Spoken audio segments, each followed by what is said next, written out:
राजतो वा उपसंगं अभ्यंखनं च दारुणं परिङ्खयं वज्ञातीनां भोगानां वपभङ्गरुम्। अन्यथा राजा या प्रशासन से दंड मिलते हैं, संसार में बड़ी निंदा हो जाती है, उसके संबंधों का नाश होते हैं या संपत्तियों का विनाश हो सकते हैं। परम पूज्य महासंघ उपासक उपासिकाएं आज भी संडे धम्म सभा में धम्म पद के द्वारा धम्म चिंता शुरुआत करने के लिए मुझे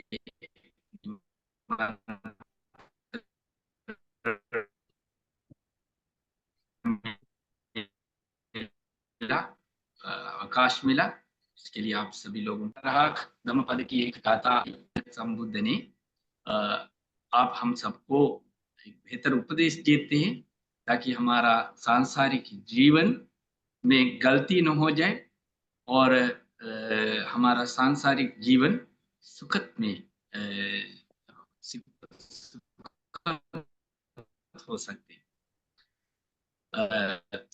ये अभी 3 हफ्ते से जो चलता रहा है, ये एक गाथा सीरियल है। ये एक से एक जुड़े हुए हैं। हम लोग कभी 3 गाथा के पहले जो एक गाथा सुना, उसी गाथा के द्वारा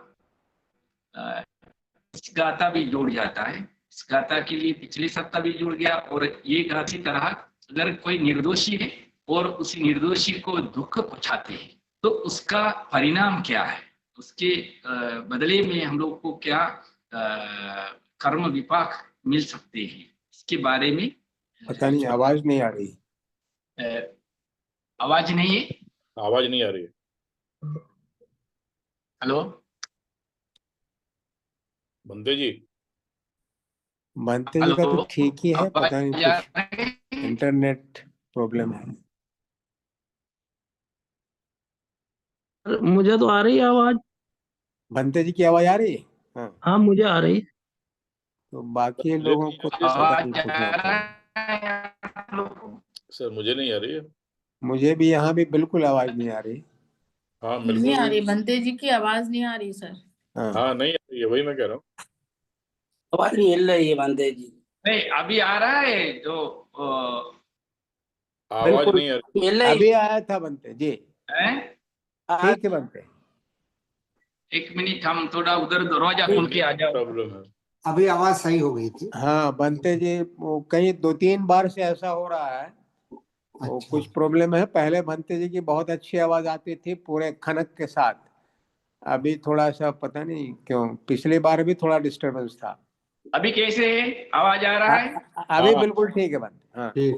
हाँ ठीक है, ठीक है। अभी ये कह रहा था, अभी हमने जो इसी सप्ताह में जो गाथा सुनाया है, इस गाथा हम लोग को अभी 3 गाथा पहले से एक जुड़े हुए गाथा हैं। जो 3 गाथा के पहले हम लोग सुनाता, अगर कोई निर्दोषी व्यक्ति को हम लोग द्वेष करते हैं और उनको अकारण जो दुख पहुंचाते हैं तो उसका परिणाम क्या हो जाता है। पिछले सप्ताह में भी उसका बारे में हम लोग चर्चा किया और उसके एक्सटेंशन आज भी है।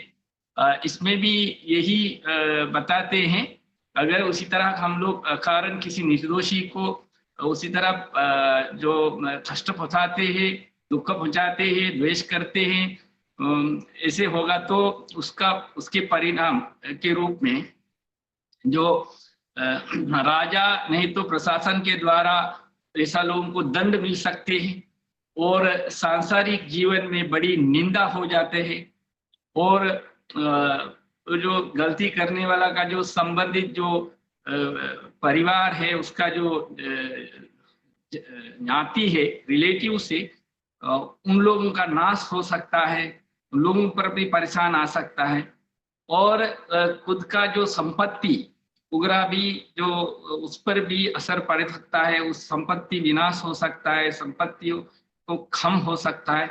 इसी तरह जो उसका विपाक के रूप में, परिणाम के रूप में हम लोगों को सामना करना पड़ता है। इसलिए जो हमारा जीवन में भी हम लोग जो निर्दोषी जो व्यक्तियों को अकारण परेशान करने से दूर रहना है, ऐसा गलती नहीं करना चाहिए। और ये जो कथा भी इसके साथ साथ जोड़े जाते हैं, जो हम लोग जो महामुद्गलान का बारे में जो कथा कंटिन्यूएशन आ रहा है, पिछले सप्ताह में हमने उसी गाथा के बाद जो सुनाया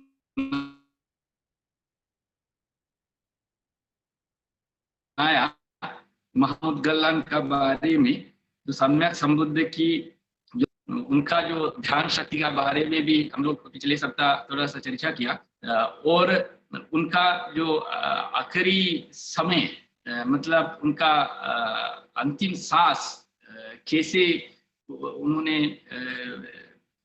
लिया,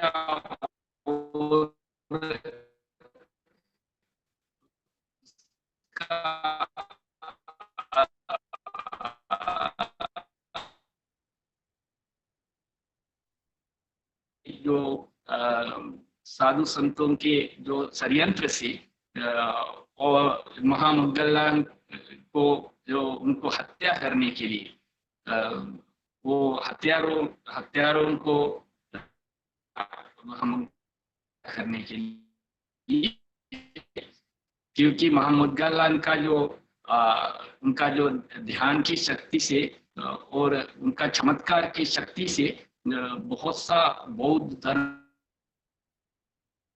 करते थे और बौद्ध धर्म को ग्रहण करते थे।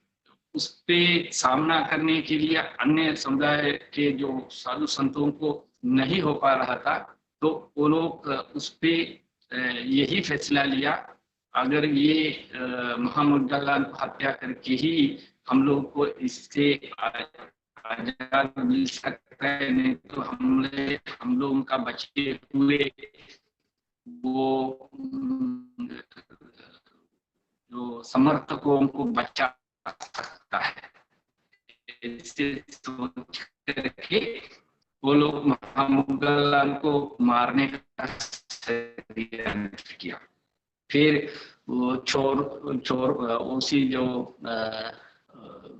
हत्यारों को दूसरा बार महामुद्गलान से चुप से नहीं गया, क्योंकि उनका पूर्व किसी कर्म का कारण ही ये पीछे आ रहा है, इसलिए ऐसा सोच करके उन्होंने ध्यान में निलीन होकर के उन्हें बैठे रहा। फिर चोरों ने आकर के उनको मारपीट करके फिर चोर के फेंक के चला गया। फिर उन्होंने सम्यक संबुद्ध के पास जाकर के बुद्ध को अभिनंदन करके उनसे प्रणाम करके जाकर के उन्होंने परिनिर्वाण हुआ। यही था पिछले का जो सारांश। उसके बाद अभी ये जो महामुद्गलान समाज में इतना फेमस हुआ था, प्रसिद्ध हुआ था, इस महामुद्गलान का जो हत्या पूरा राज्य में आग के तरह फैल रहा। फिर सबका कान में, सबका मुंह पे यही बात चल रहा था। करीब में राजा के दरबार में भी ये चर्चा होने लगा, तो राजा ने ये महामुद्गलान का जो हत्यारों का बारे में जांच करने के लिए एक कमेटी बिठाया। फिर उसी कमेटी के द्वारा वो जो भी हत्या किया उस हत्यारों और षड्यंत्र किया उस षड्यंत्रों को पकड़ करके वो लोगों को मौत की सजाएं सुनाया। ऐसे जो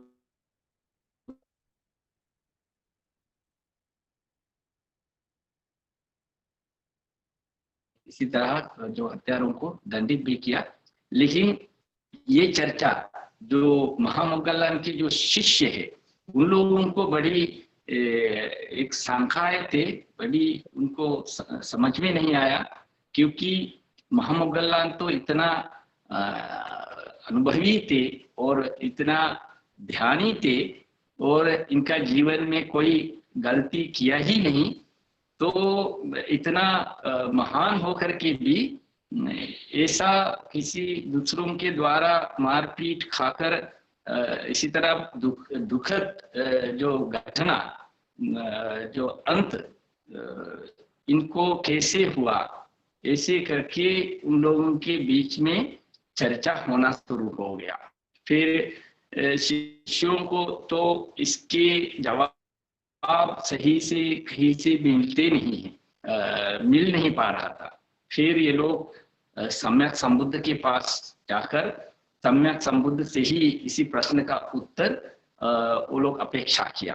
फिर सम्यक संबुद्ध ने समझाते हैं आप लोग का जो विचार सही है, आप लोगों का जो विचार सही है, क्योंकि ये महामुगल्लान इस जन्म में तो किसी भी प्राणी को किसी भी तरह कुछ गलती नहीं किया, किसी को भी हिंसा नहीं किया और अच्छा ही किया, धर्म प्रचार ही किया। इन्होंने बड़ी शक्ति से अपना ध्यान शक्ति इस्तेमाल करके धम्म की काम ही किया। दुखित की कर्म के कारण नहीं है, एक किसी पूर्व जन्म की एक बुरा कर्म की, तो पूर्व जन्म किसी एक पूर्व जन्म में इन्होंने बहुत बड़ी गलती किया, बुरा कर्म किया, उसी कर्म के कारण आज इस जन्म में ऐसा गति उनको सामना करना पड़ा। ये बुद्ध ने ऐसे समझाया। फिर जो शिष्यों ने चाह रहा था ये पूर्व का जो घटना कथा क्या है पता करने के लिए फिर सम्यक संबुद्ध समझाता है पूर्व जन्म में, किसी एक पूर्व जन्म में ये जो मुगल्लान ने जो बनारस में मतलब जो काशी में एक युवक के रूप में जन्म लिया था, लेकिन उसी युवक का माता पिता जो अंधे थे, दोनों का ही आँख दिखाई नहीं दे रहा है, वो अंधे थे। लेकिन ये जो एक ही बेटा थे, ये बेटा अपना माँ बाप को बहुत अच्छा से देखभाल करते थे, सेवा करते थे, कुछ भी कमी होने नहीं दिया। एक अच्छा बेटे के रूप में अपना माँ बाप को सेवा करते रहा।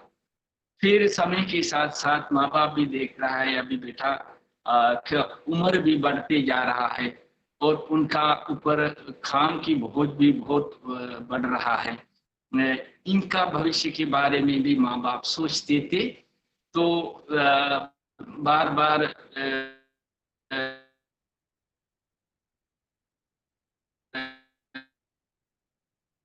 बेटे को जो ये चीज बता रहा है, उनको कोई जीवन उनके लिए कोई पत्नी ढूंढने के लिए वो माता पिता उनको समझाते थे। लेकिन बार बार बेटा ने जो माता पिता का जो बात ढाल रहा था, क्योंकि उनको और कोई घर में आकर के इसी को नहीं तो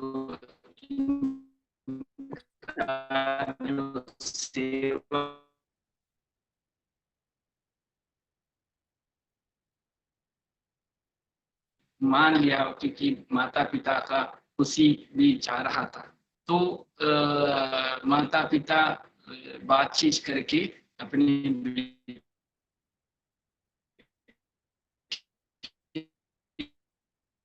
के लिए एक लड़की ढूंढ करके फिर इस शादी जो शुरुआत में तो अच्छा से चल रहा था और वो लड़की भी अपना पत्नी भी माँ बाप को शुरू में अच्छा से सेवा भी किया। लेकिन चलते चलते ये जो इनका पत्नी जो दोनों माँ बाप दोनों ही अंधे थे, इन लोगों का इतना सेवा करना है, ऐसे सोच करके ये धीरे धीरे उनका मन बदल गया, क्योंकि इसी लड़की का स्वभाव ही बहुत द्वेष है और अन्यों को कोई मदद नहीं करने वाली की आदत ही इन पे भरे थे। तो ये अच्छा विचार वाली नहीं थे। फिर ये अलग जो अपना माँ बाप और बेटे के बीच में घृणा पैदा करने का बीज डालने का वो षड्यंत्र किया। कभी कभी केस ऐसे करते थे, जो पति काम पे चला जाते हैं तो दिन भर ये पत्नी पूरा घर दरबार सब गंदा करते थे। फिर पति घर में आते हैं तो तुरंत कंप्लेन करते हैं, ये अंधा माँ बाप दोनों देखो यहाँ कितना भी साफ करते हैं लेकिन गंदा करता रहता है, बहुत परेशान है। इसी तरह शिकायत करते करते खुद गंदा करते फिर माँ बाप के ऊपर डालते हैं। ऐसे ऐसे चीज करके अलग अलग षड्यंत्रों के द्वारा बेटे के भीतर इसी तरह माँ बाप के ऊपर जितना श्रद्धा था और जितना प्रेम था वो बिगाड़ दिया। फिर ऐसे जा करके आखिरी में जो ये बेटा को भी ये माँ बाप का जो घर में रहना बेटा को भी बहुत परेशान होने लगा। तो ये बेटा भी सोच रहा है ये माँ बाप से कैसे हम लोग आजाद होंगे। ठीक उसी तरह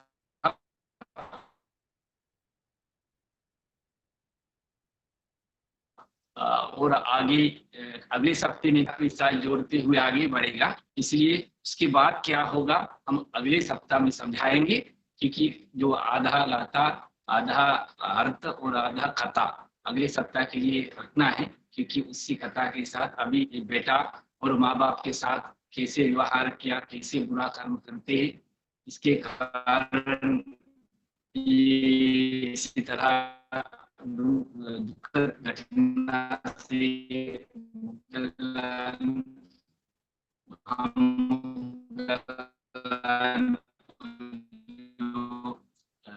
हत्या हुआ, ये सब एक साथ जुड़े अगले सप्ताह में समाप्त हो जाएगा ये जो कथा सीरियल। इसलिए हम लोग सोचना है इसी सप्ताह के जो कथा के द्वारा और गाथा के द्वारा हम लोग को ये सीखना है, हम लोग बुरा कर्म करता है परिवार के रूप में इसी तरह स्वाभाविक जो नाश हो सकता है, परिवार जनों का कुछ परेशान हो सकता है और खुद को निंदा हो सकता है और राज और प्रशासन के द्वारा दंड प्राप्त हो सकता है, पात्र हो सकता है, इसी तरह कुछ भी हो सकता है। और दूसरा चीज है हम लोग जो समाज में जो जीते वक्त जीवन बिताते वक्त लोगों का सिखाए परिवार में अपना ही लोग जो भी सिखाएंगे शिकायत करें उस पे हम लोग अपना खुद की दिमाग से वो फैसला करना है, क्योंकि वो जो पत्नी का जो शिकायत गया ठीक उसी तरह हम लोगों का भी, हम लोग का दोस्तों का जो हम लोग आश्रय करते हैं जो दोस्त, उसी दोस्तों का जो व्यवहार है वो लोगों का हम लोग भी बदल सकता है, हम लोग का अच्छाई बुराई में परिवर्तन हो सकता है। इसलिए उस पर भी हम लोग ध्यान देना है, हम लोग किसके साथ जीते, उन लोगों का व्यवहार कैसे है, उसी व्यवहार में हम लोग क्या लेना है, क्या छोड़ना, क्या नहीं लेना है, ऐसे फैसला करना है। क्योंकि जीवन ऐसा अनेक जो संबंधों के साथ जुड़े हुए हैं, कभी कभी हम लोग पता नहीं है हम लोग उस गड्ढे में गिर जाता है, तो परेशान सामना खुद को ही करना पड़ता है। इसी के लिए आप सभी लोगों को इसी जीवन को सही ढंग से बिताने के लिए इसी धम्मोपदेश के द्वारा दिया हुआ धम्म आप लोगों को भी प्रेरणा होगी। इसी के लिए आप लोगों को प्रार्थना करते हुए आज की छोटा सा धम्मोपदेश इससे समाप्त करते हैं। आप लोग अभी धम्मपद की जो धम्म चिंता बड़ी बड़ी ध्यान से सुनते रहा। उसी के लिए आप सभी लोगों को धम्म श्रवण की कुशल शक्ति मिल गया। इसी धर्म श्रवण की कुशल शक्ति से प्रार्थना करते जितना भी सम्यक संबुद्ध से लेकर के जो धम्म प्रचार प्रसार के लिए योगदान देने वाला सभी भिक्षु भिक्षुणी उपासक उपासिकाओं को शांति प्राप्त हो और महाबोधि संस्था के तो संस्थापक बोधिसत्व अनागारिक धर्मपाल जी से लेकर के जितना भी महाबोधि संस्था के द्वारा धर्म प्रचार प्रसार करने के लिए योगदान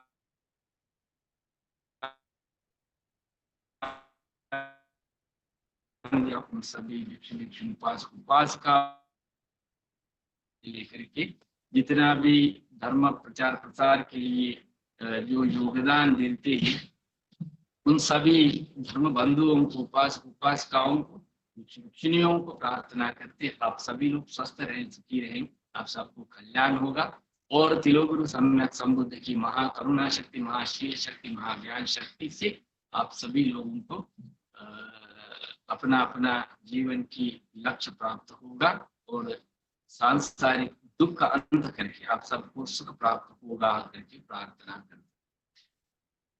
भवतु सर्व मंगलम रक्षन्तु सर्व देवता सर्व बुद्धानुभावेन सदा सुखी भवन्तु ते रक्षन्तु सर्व देवता सर्व धम्मानुभावेन सदा सुखी भवन्तु ते भवतु सर्व मंगलम रक्षन्तु सर्व देवता सर्व संघानुभावेन सदा सुखी भवन्तु ते।